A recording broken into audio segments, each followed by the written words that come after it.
Next up, we have our Industry Leaders panel featuring professionals from Autograph, Panera Bread, Planet Fitness, and Ipsos.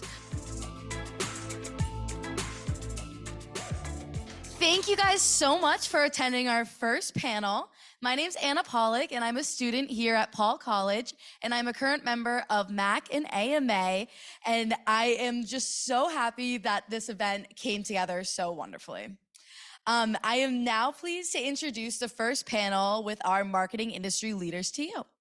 On our panel, we have Emily Gervais, a UNH graduate who is a director of marketing of sports and athletes of Autograph. We have Kendra Dembro, senior director of brand marketing for Panera Bread. Don Sullivan, a UNH alum, VP corporate and franchise marketing for Planet Fitness. Michelle Vangel, who's a CVP social intelligence and analytics for Ipsos. And unfortunately, Matt could not join us today. He had a family emergency. And now our moderator is Diane Devine, senior lecturer and our MAC faculty sponsor. And I am now going to hand it over to you, Diane. Thank you. Thank you, Anna. Appreciate it.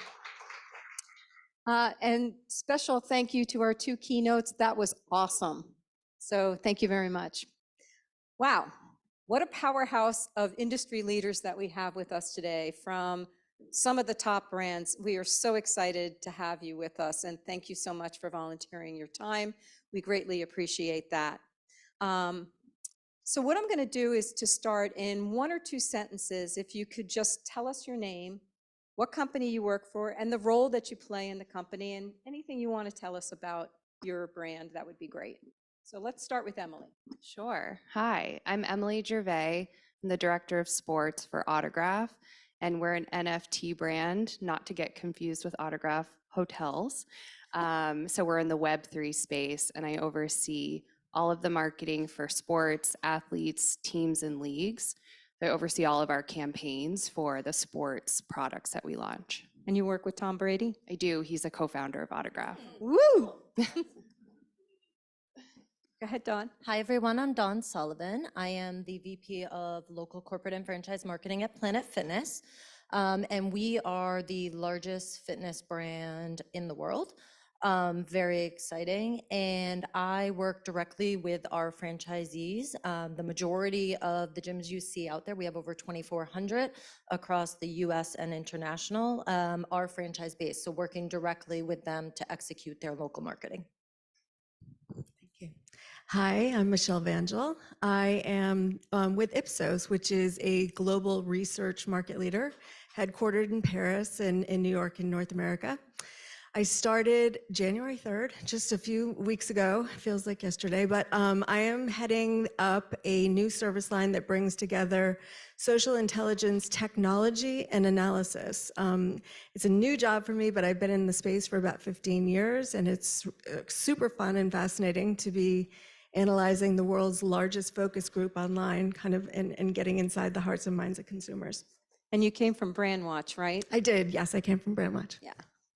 Such an interesting group. I am Kendra Dembro. I am a senior director of brand marketing at Panera Bread. And so what that means is I'm one of the heads on our brand building team, and I oversee our social, our advertising, and then work with our loyalty partners on our loyalty marketing as well. So I've been at Panera almost about a year now. I started last May, and prior to joining Panera, I was at Dunkin' for a few years before that. So a lot of time in the last few years in the food and the beverage space. I'll also say, as a native of Cape Cod, I was just like tremendously impressed by all the ocean spray knowledge, and put a real definition to those bogs that I've driven by my whole life. So thank you guys for that. I will be having a cranberry vodka tonight, maybe. I think tonight we're drinking Peter T. Paul wine. Is that right, Peter Paul? All right, after that. Okay. All right. Well, thank you very much. That was great introductions. So speaking of ocean spray, both Tom Hayes and Ian Ward talked about sustainability, and especially how sustainability drives brand purpose. How important is this for your company, and what types of things does your company do to support this? Anyone can jump in and answer. I can start. This is something that's truly important. And, I think we want to make sure that it's coming through, right? You don't just say it, you actually do it. One of our biggest pieces is inclusivity. We want to make sure our facilities are open to all, whether that's people coming in for employment from an HQ perspective or just members across the board. But we're also looking at, as we continue to open new gyms, how can we build them better? How can we also think about the amount of water and electricity?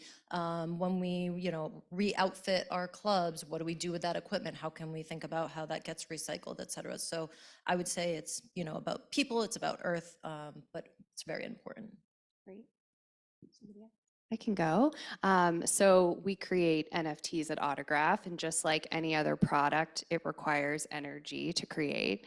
So we get to make decisions on how we create the products, what process we use to do that. And there are a few different processes out there to create products like the ones that we create and sell.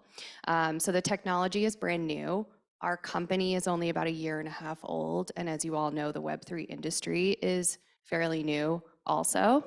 So we have chosen to create the majority of our products on a blockchain called Polygon. There are a few different blockchains out there, which are those mechanisms to create NFTs, and Polygon uses the least energy of all of the processes that are available today. So this changes a lot. We can kind of see the technology evolving today, and we're evolving with it. A small percentage of our NFTs are created on the Ethereum blockchain, which uses a little bit more energy than Polygon, but still far less than a lot of the options out there. So we're very conscious of that. And like you just heard, we really do practice what we preach. We're always exploring the innovations around the technologies to create our products and trying to have the lowest footprint possible. And just to make sure everybody's on the same page, does everybody know what NFTs are? I can give a little background. Little background would be great. So NFT stands for non-fungible token. It says essentially works the same as cryptocurrency. And if you're not familiar with cryptocurrency, it is an asset, a digital asset that is unable to be changed. So for the ease of explanation, we'll say a lot of these digital products are one of one. You can't duplicate them. You can't copy and paste them. An NFT can be defined as a digital collectible. And no, you can't take a screenshot of it and send it to your friend and create two that way. They're all validated on the blockchain. So they each have their own digital individual certificate of authenticity. Great, thank you. I'll jump in to just say it's so interesting how sustainability can be so specific to certain brands or certain industries. So for Panera, sustainability and other purpose-driven initiatives have been core to the brand since its foundation in the late 80s. And 1/3 of carbon emissions are from food processing, right? And so Panera saw that, and we've actually set out to create over half of our menu are defined as cool foods items. And so we've worked with an established organization to actually analyze the carbon emissions that it takes to get certain menu items onto our certain products onto our menu, and we've attached a definition to those. And so you can go into the cafes, and you as a consumer can take that control into your own choices, and you can choose to pick something off of our menu that is carbon neutral. So that's just one of the many things that Panera is doing. But we also have a commitment to be carbon positive by 2050. So it's interesting, being new to Panera, I've been just impressed and at times a little overwhelmed, especially as a marketer, to understand all that we can say that we really do. And that's kind of one of the challenges we face is how to say it all, how to share it all, how to make it all valuable, so that it can motivate our consumers. So that's a little bit about what Panera is up to in sustainability. Great. What about? So I think Ipsos has a bit of a broader impact in terms of supporting all of the brands in all spaces, all sectors, all categories. Essentially, we're running global brand tracking and topic tracking, surveys, communities, social intelligence projects, everything that feeds into a large ESG platform that people can subscribe to, brands can subscribe to, and be able to answer business questions on the fly. So understanding as was mentioned earlier, investors making decisions based on ESG scorecards, what is the most important part of that? How are social issues, especially after the last few years, impacting consumer behavior, et cetera, et cetera. So it's kind of a much more holistic view, but it is one of the key areas of focus. Just came from New Orleans a couple of weeks ago for a leadership meeting, and ASG is one of the 3 tenets of growth that we're focused on for this coming year. It's really important to all of our clients and to us as an organization. Great, that's terrific. So I'm going to switch gears a little bit and let's talk about marketing. As you all know, marketing is very fluid and you have to work hard to keep up to it. Note that, students. So what are some emerging trends that you are seeing in the industry, and what trends are you capitalizing on, and where are you pivoting? Anyone? I'll go. Sure. So like I mentioned, our industry is brand new. You're all So we're emerging. constantly on the pulse. It's changing every single day. I've been at the company for about 1.5 years now, so a few months after we started as a company. And my first 1.5 years was marketing our products as digital collectibles. And now we're finding that our consumer base doesn't want digital collectibles anymore. So what do? Utility is very important in the NFT world. And what that means in layman's terms is really gifts with purchase. So what additional value can we attach to our digital products that we're selling to create more of a story, more of an experience? Now we're shifting more to be an experience brand. So for my job in sports marketing, I'm trying to create utility, AKA experiences, to bring fans closer to their athletes. That takes us in a huge 180 from where we were with digital collectibles, more towards membership clubs, if you will, experiences. How can we provide an experience that's even more valuable, that brings you closer to, let's say, a Tom Brady than you would if you just bought a ticket, even if it was on the 50-yard line in one of his former games. So we can get in a huddle with him? Actually, our NFT collection that we launched for Tom Brady this past fall was called The Huddle. So technically, yes, you can buy a membership pass to The Huddle.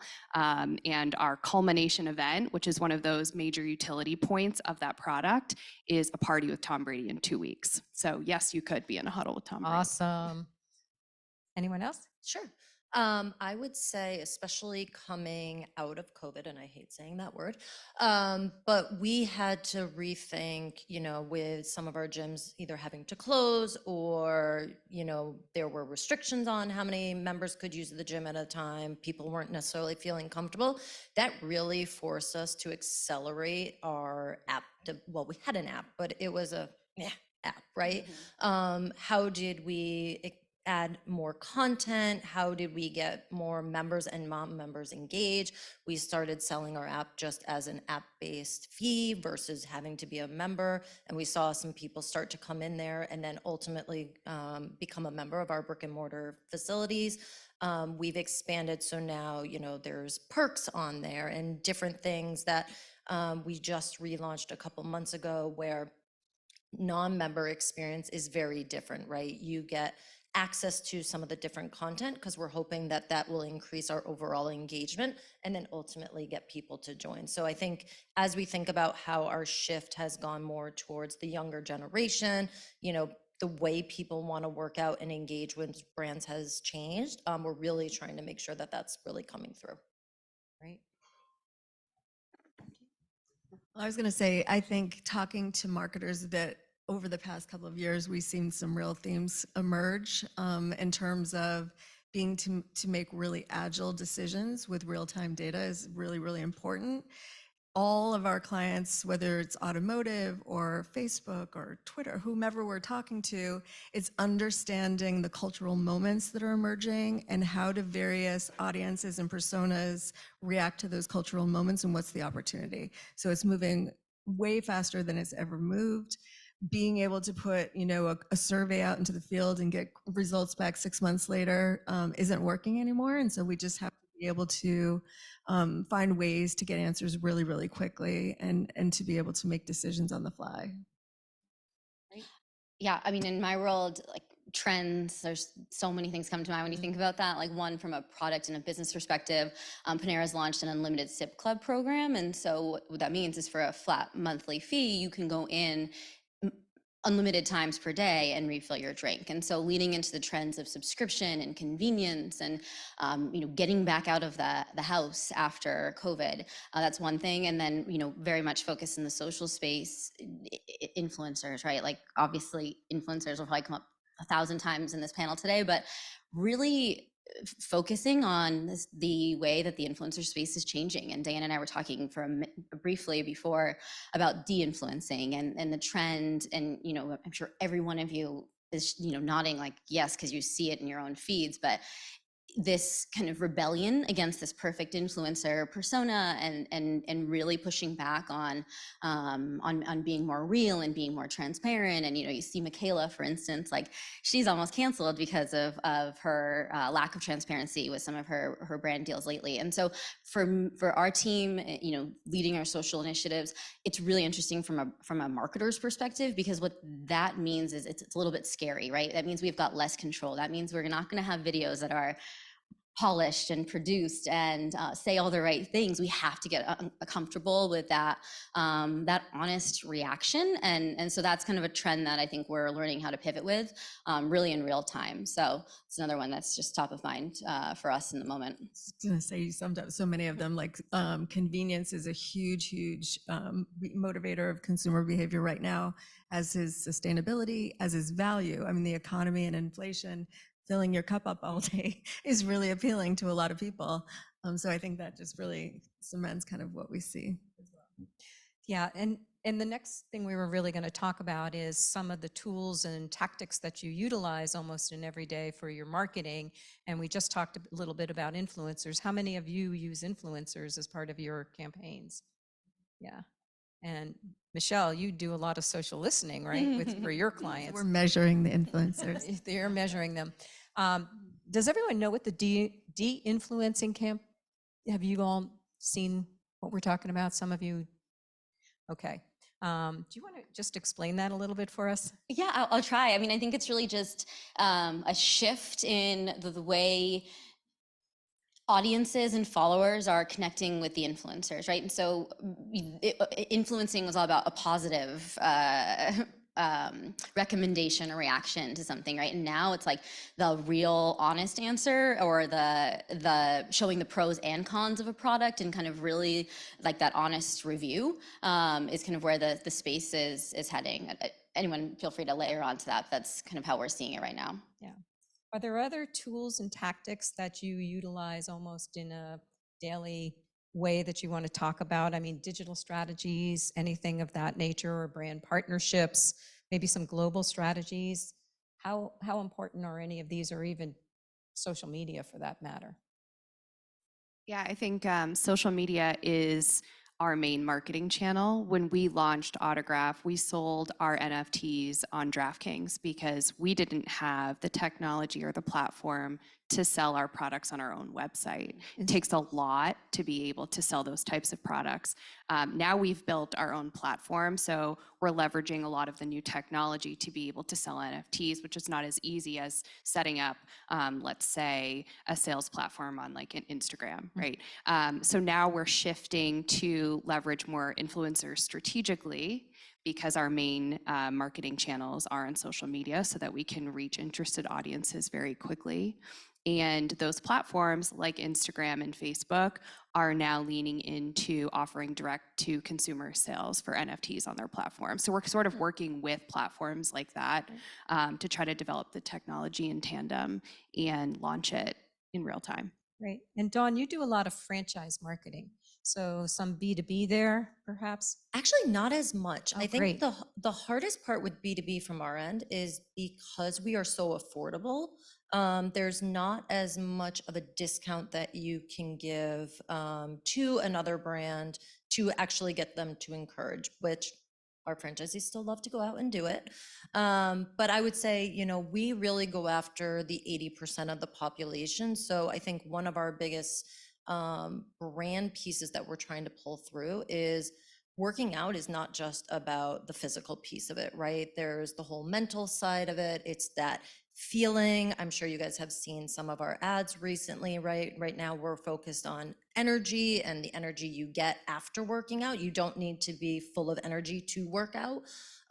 Previously we were talking about that glow that you feel, because a lot of people, it's just getting their butt off the couch. And how do we get someone to move? And it can be 5 minutes, it can be 3 hours. It's every little bit counts, and we used to call them mighty minutes. And so I think we're trying to use social to help pull that through from an activation standpoint, our TV creative, any of our brand partnerships. So some of you may know we sponsor directly Dick Clark's New Year's Rockin' Eve, which is a huge platform when you think about the time of year when people want to get back into shape, right? And I think our biggest thing is not focusing on the results and focusing on it's all about what you feel you can do. And again, it ties back into that whole inclusion piece and how we're there to help. Great, thanks. Okay, Michelle, talk to us a little bit about AI technology and how you're utilizing it with social listening. I think it's so funny because I think AI is a misused term. Yes, a lot of it probably is. Yeah, I think it is, but it's sexy right now. It is. And so it is a little bit overused, but we actually had this question come up recently. And so I went deep on this in terms of, we use a lot of technologies in our platform. Thank you. And things like natural language processing, text analytics, being able to do image analytics, so picking up on the Panera logo if it shows up in a social post without it ever mentioning Panera, as an example. So there are a lot of things that kind of fall into AI that are part of that, but we also use a lot of machine learning.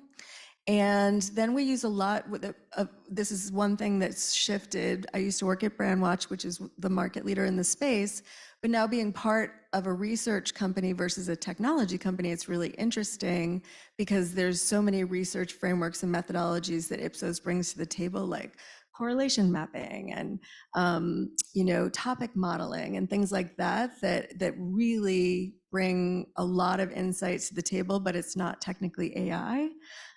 So I think it's kind of a wishy-washy word, but there's a lot that's happened in the space in the last few years, and even informing how you go about something, even ChatGPT as an example.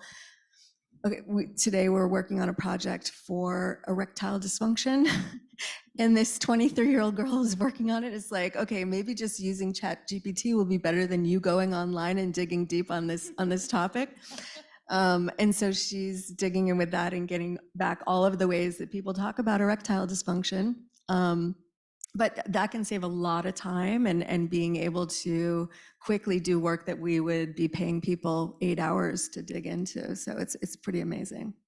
I remember I was working on Rogaine, the growing hair follicle, and also at the same time, both J&J products. I was working on the KY gel, it's a sexual lubricant.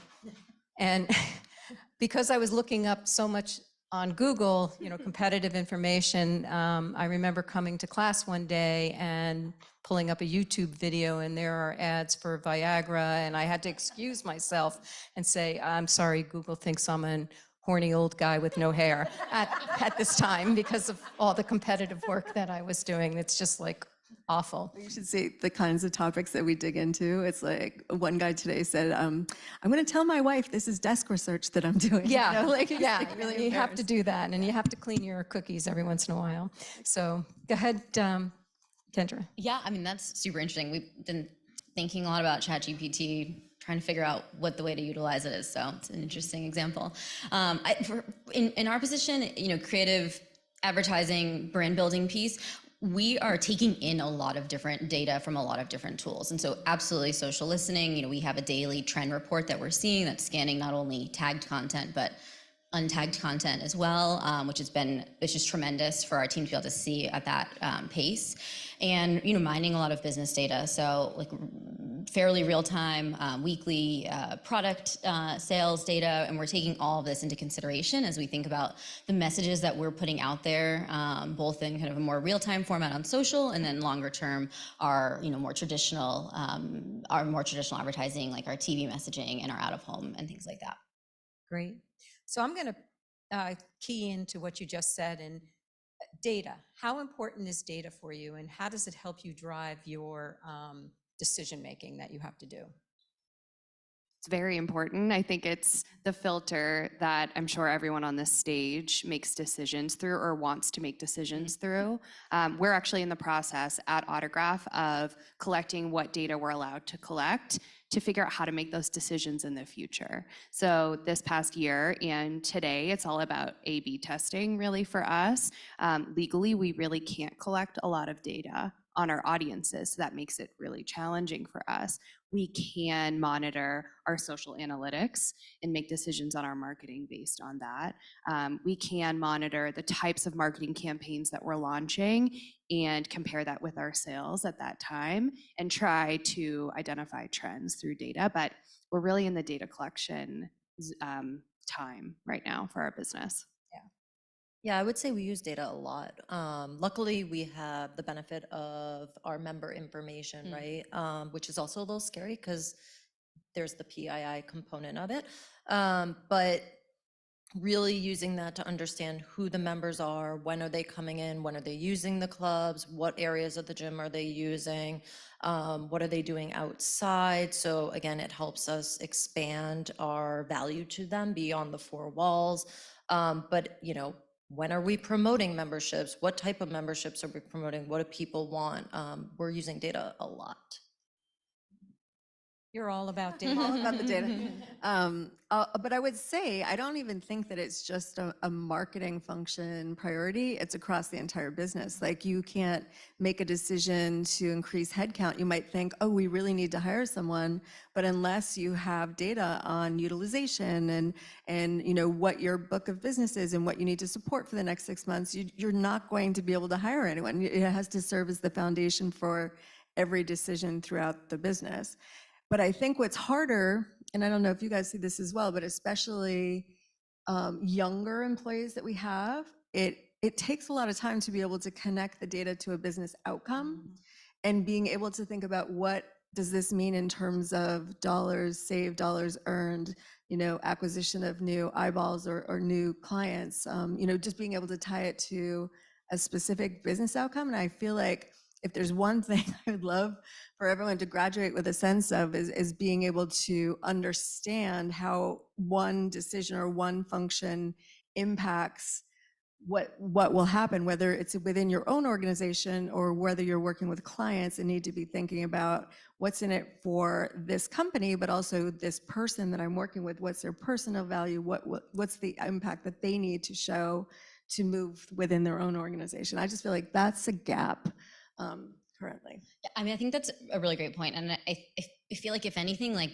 go into your first job, next job with like the instinct to think about connecting that data to your business case or your marketing case, because I think that is something that takes time to learn, right? Like, to know that it's not just instinct, to know that it's not just like anecdotally, what do we want to do or what do we think we should do, but to off the bat start to train yourself to mine that data from whatever source it might be from, to back up those arguments. And I think that is really what starts to separate marketers as you go through your career.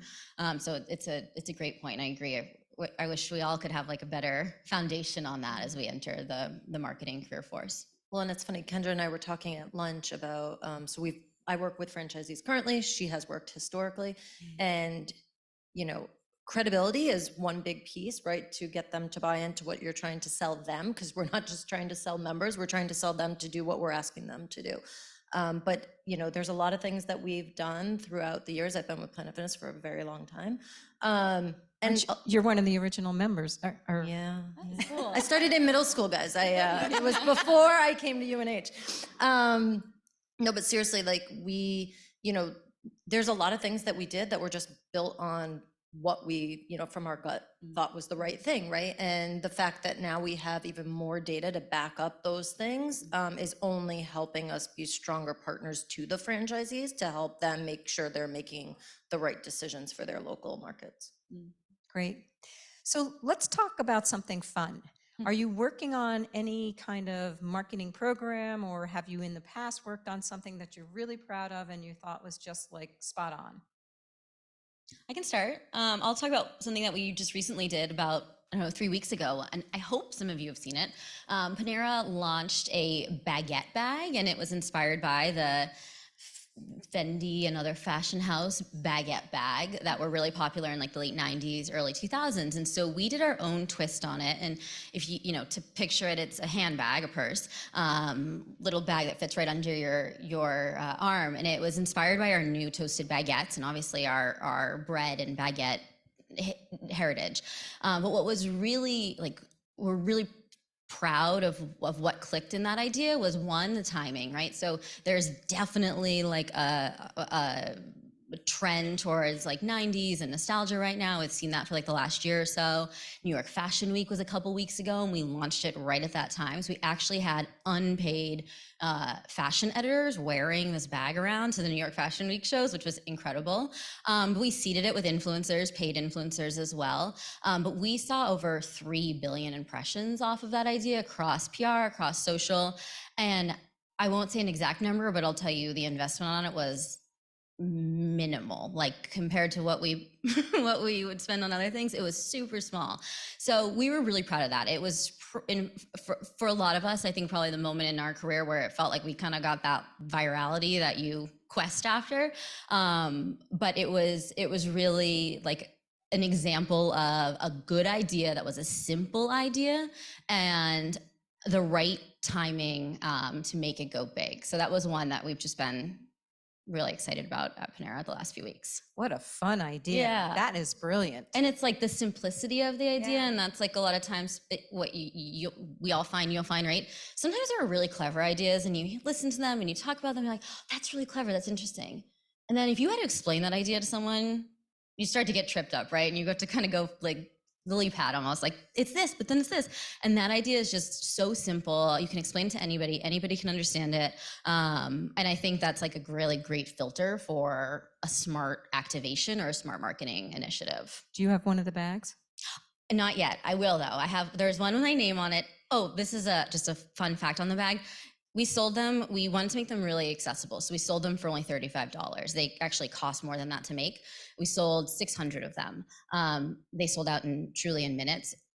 They are selling these bags on eBay for $250. Wow. Yeah. Wow. Panera bag. Awesome. Yeah. Awesome. Who else has an idea they want to share? Sure, I can share an example from when we first started as a business a year ago.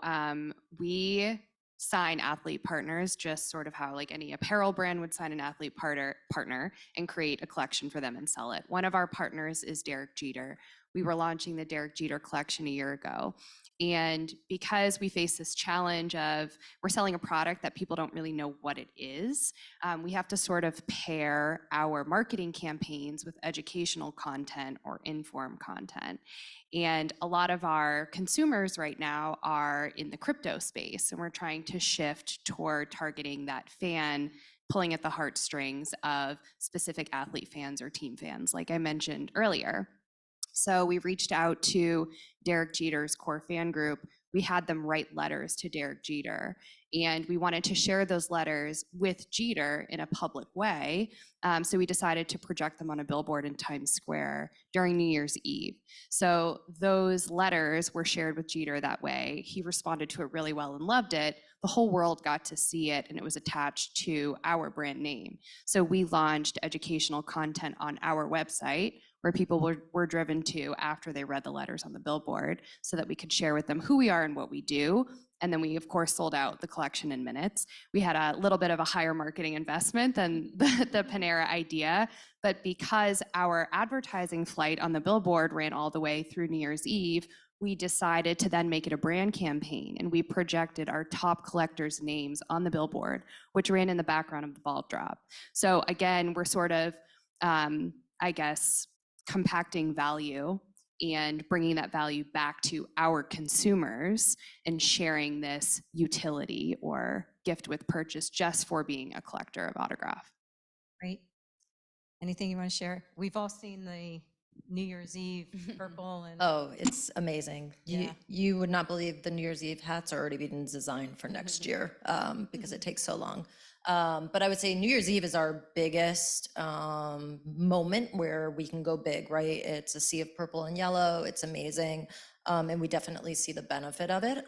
One thing that we do, actually, one of your peers actually came up and told me she knew what it was, which just excited me to my core, is High School Summer Pass. So a couple of years ago, pre-COVID, it was originally launched as Teen Summer Challenge. And what we found out is people didn't understand what it really meant, right? Like, what's the demographic? What's the challenge? There was no challenge. And so how do we rebrand it where some of our data came through? And so we called it High School Summer Pass, and we went out. It's, predominantly a huge PR campaign, but we had millions of teens sign up for the summer. It also brought in, parents that had never experienced the gym before, because our price point starts at $10. A lot of times people think we're small, we're cheap, we're dirty. And so even though we have over 2,400 clubs across the US alone, the perception of our brand, it doesn't always come through. So this was a really great way to activate on the Gen Z population, which we know is going to be, our member for the future. How do we start that health and fitness mentality at an early age and build brand advocates? But so much positive reception to it. We were really excited. Great. Michelle, what fun campaigns have you worked on? many. And it doesn't have to think of, be like, just something at fun. Ipsos.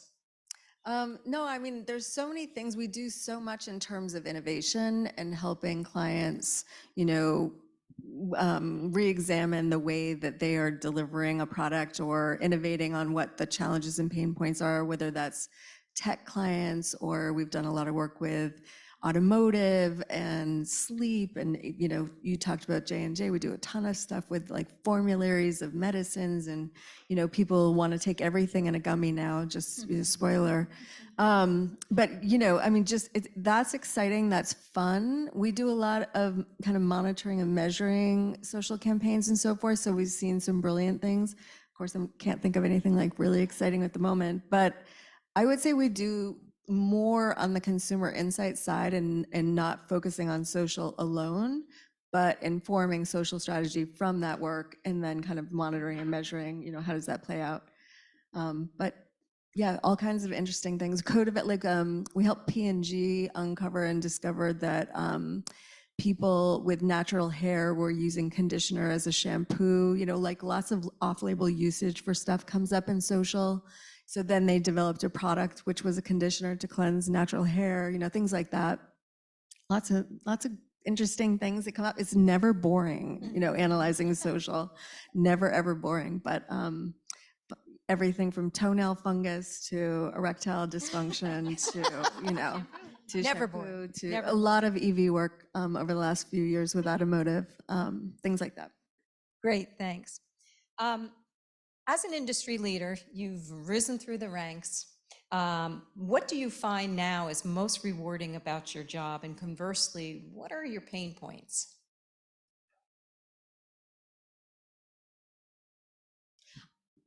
Most rewarding is I just talked about how we launched a bag, like a handbag, right? Like that's pretty cool. So the most rewarding part is that we work really hard, but we're able to put things out into the world that people actually see, people actually touch, whether it be something like the bag or our amazing menu and product lineup. And so I think that personally it feels fulfilling that there's a tangible product that we are marketing for, and we're able to see the benefit of that. And then, being at Panera the last year, it has been really rejuvenating to be a part of a company that really has a clear purpose and a culture and a team and ecosystem around it that is all in favor and in support of this purpose. And so that's something that, as I've been thinking the last few years around my career and what I want to do next, that was something that was top on the list. And so that's been really nice to see that what Panera says they stand for is truly what they stand for, and I see that day in and day out, and in what they have done, and then in what we aspire to do in the future. So that's probably what feels most fulfilling and interesting at this time. What are the pain points? The pain points. I think team management is probably something that is tough no matter where in your career you are. It's just like rallying a team around an idea and inspiring a team when the work is hard and the days can be really long, and like how to keep that positivity and that energy up is probably one of the things that that can be most challenging, because we are working really hard and we're reacting a lot of times, really quickly, right? Like you mentioned, what you see on social one day can be the trend that takes over the next week. And so we are responsible to act on that. And that can mean, a real grind. So just keeping spirits high, keeping people all focused on that North Star that we're working towards, and motivating the team to feel excited about doing that. That's probably just one of the biggest challenges that I think we face right now. I think these students can relate because they all work in teams, and there are challenges, both pros and cons with teamwork. Yeah. Well, that's what I was going to say too, is that I think it is the biggest challenge is managing people of disparate ways of learning, different, styles of work, being able to meet them where they are and take them on this journey with you. But I'd also say it's the most rewarding in terms of really impacting the way they think, the way that they are, contributing, creating a culture of transparency and authenticity. I just joined this company. It's definitely a no asshole culture. Like nobody is anything but lovely, but it's a fairly young team, and there's this very hierarchical communication going on where I'm just trying to flatten things out. Let's just talk about things. It's like nobody feels comfortable in a group setting, so it's all this like time spent navigating and trying to gather input, which is just kind of interesting. I've never been in that situation before, but I think especially with women, managing women, I think it's very fulfilling to be able to coach and mentor and things like the language you use and creating an equal playing field and not apologizing for using someone's time and things like that, like starting an email with apologies, for, being late with this or whatever, but just kind of acting like you're a step below them. There's a better word for that I can't come up with. But anyway, I think that's really fulfilling at this stage in my career is helping women kind of right from the beginning of their career feel like they have the right to be there, and that they have the tools they need to kind of navigate the plane. That's so important. Other thoughts? Yeah, I've been with Planet Fitness for a really long time, like I said, so being able to see the brand grow, but the culture stay the same, and being true to who we are, has been really rewarding. We actually just, thank you for saying about the women piece, because we just launched a couple of different employee resource groups, which we didn't have historically. One is focused on women, which is called Empower Her.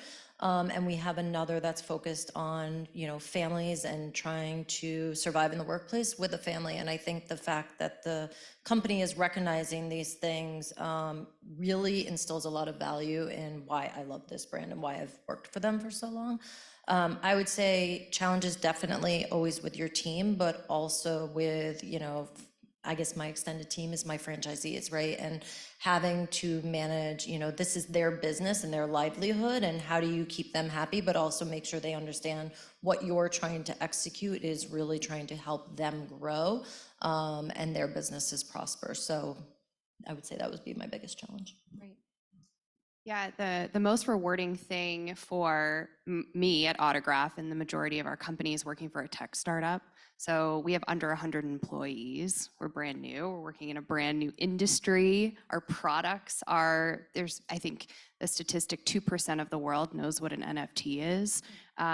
So that's the most rewarding piece. I work with incredibly talented and smart people every single day. And I'm learning about the Web3 industry and the metaverse and NFTs and the blockchain, and the list goes on and on. I am not the most tech savvy person.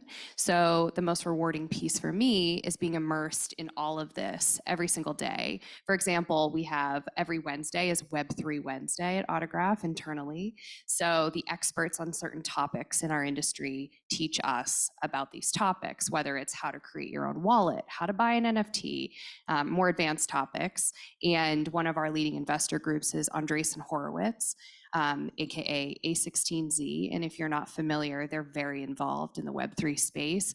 Sometimes we have industry leaders from A16Z come and speak to us on Wednesdays and teach us about these topics. Wow. I want to leave time for Q&A. So I just have one last question. Students they want to know, how do they get to where you are? What's one piece of advice you can give them? My biggest piece of advice is try to imagine yourself where you want to be in 5-10 years and take the small steps to get there. Don't try to take big leaps. It's really important to start at the ground level and really learn the skill sets so that when you get to those more advanced roles, you have the experience and the methods of how to do things instead of just asking for things to be done.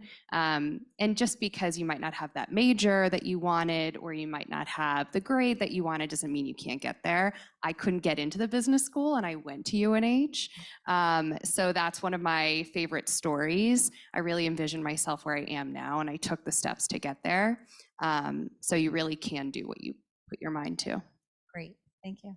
Yeah, I would say hard work, honestly, and just being open to accepting anything. Don't expect that you should start here and that you're going to get promoted every year. You know, that's something that I think I hear from a lot of our younger team members, like, oh, I really wanted to get a promotion this year, right? And sometimes lateral moves are just as important to your career as movement up. And so I think just be open to exploring. I think one of the things I had the benefit of, because there was a very small team, I got to experience a lot of areas of the business, right? And so I have a better understanding of how all the things integrate that impact my role. And I think having that general understanding and being willing to take risks. Also, my last piece, be okay with living in gray. Marketing is very gray. There is not a lot of black and white, and being able to adapt is going to be key. Adaptability is very important. And I also liked what you said about, promotion and so forth. And I think understanding that your role is to make an impact for your boss and then for your company, and always be framing it that way in your mind, is like, how am I contributing? That kind of mentality will move you much quicker throughout the business in terms of the way you think about why you're there, the way that you are able to position why you're there, and the impact that you've had, which is the clear path to getting promotion, is to be able to have a mature conversation and lay out your pitch in terms of, here are the things I've done, here's the responsibility I've taken on, here's where I'd like to be, how can we help me get there? That's definitely better than getting mad because somebody else got promoted, or feeling like, I've been here for 11 and a half months, it's time. I see that a lot as well, especially with our more junior staff. So I think just always having that mindset of, what is it that I'm contributing to the greater good, versus it just being, what am I getting out of it, is just really, really important. Yeah, I love that. I mean, working hard cannot be underestimated, and it feels like it becomes rare at times. So I think that's a great, very simple one. I have two kind of things to add. One is, like, perfection doesn't exist. So if you go in like chasing perfection, what I have found, I will admit, I think I've spent a lot of my career chasing perfection. We probably all have, and I'm sure many of you have as well. And I feel like I've been really thinking a lot lately about, like, what if I shift that? What if it's about, not trying to be perfect or do everything perfect, but really, like, going after it and taking anything that is not a win as a learning, and really changing my mindset and changing my team's mindset. And I think it's going to be a big unlock for us, because when you chase perfection, you tend to lose the ability to think innovatively and to experiment and to be curious, because you only want to do the things that are proven to work and that you know are going to work.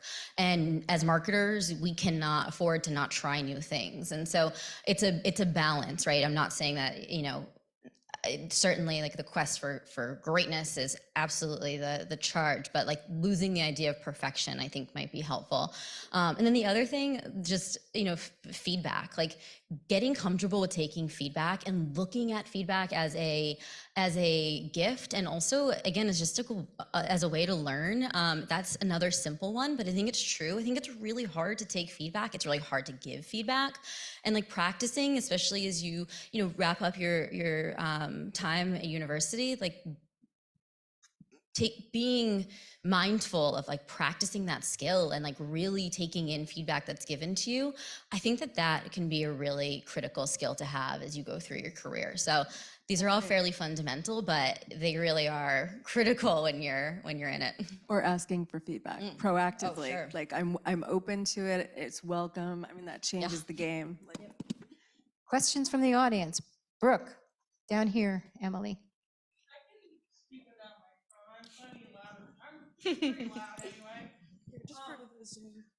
Oh, okay.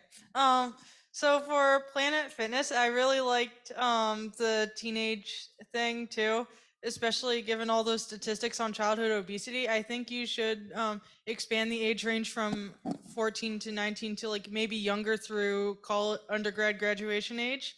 That's just my suggestion. And for Panera, I loved the food, by the way. And something that you could also do is you can add some dairy-free or vegan options to that, and also do some recyclable packaging as well with composting. Because whenever I've been to Panera, most of the packaging seems like it's compostable. Yeah, you're right. Those are both things that are in our arsenal and on our horizon. So good points. Thank you.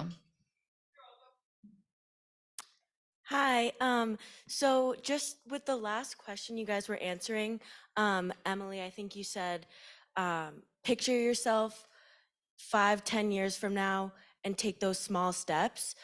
Out of all of you, was there, if you look back and like, this is not where you thought you'd be 5 or 10 years ago, what were kind of like your major turning points, or like any like big realizations in your career that made you want to take a right turn? That's Leah, by the way. Oh yeah, I'm Leah. Yeah, that's a great question. Well, I certainly didn't know I was going to be working at an NFT company because they didn't exist. And I also didn't know I wanted to work in sports marketing. I tried out many different things. My major for a few years at UNH was a studio art major. Then I graduated with a degree in tourism planning and development. I liked to travel. I loved to plan. I liked to solve problems. And I really liked to be in the mix of the entertainment industry, but I didn't know what that looked like. So I tested out all of those things in my first jobs after graduating. I taught outdoor leadership, and then I started to work for a marketing agency. And then I realized I loved solving problems and creating stories for brands. And then I moved to a marketing agency that specialized in sports, and I realized that that's really where I wanted to be. So I stayed on that track, moved to New York City to pursue it. So for me, it was about trying out different things and like figuring out what I really liked, and then creating a pathway to get there. But I tried a lot. So that's my best advice. Anyone else want to jump in there? Or Other questions?